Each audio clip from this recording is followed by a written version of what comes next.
Oh.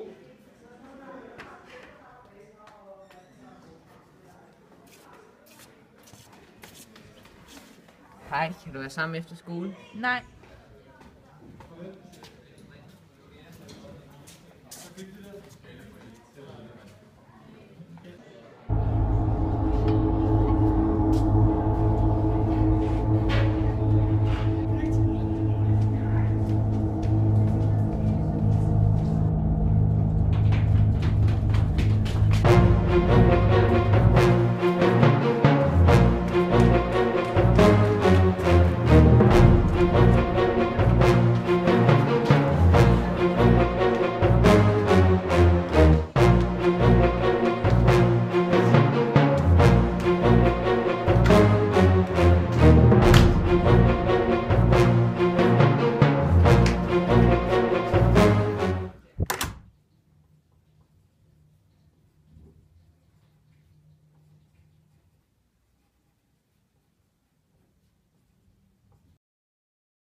Alle sammen.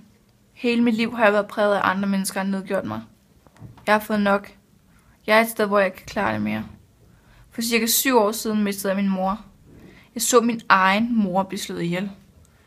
Min far, det var ham. Han slog hende ihjel. Jeg så det hele, og da han næsten var færdig, flygtede jeg. Jeg løb ned ad vores vej. Jeg var bange. Bange for, at han ville komme efter mig. Jeg løb ind i et hus, og dem, der boede der, hjalp mig. De kender hele min historie. Det er mine plejeforældre. Men de kender ikke til mine dæmoner. Der er ingen, der nogensinde kommer til at kende mine dybeste hemmeligheder. Der er ingen, der vil forstå det. Den eneste, der nogensinde vil forstå det, er min mor. Jeg må op til min mor. Jeg har brug for hende. Der er ikke noget, jeg kan gøre. Imens I læser det her, er jeg væk. Væk for altid.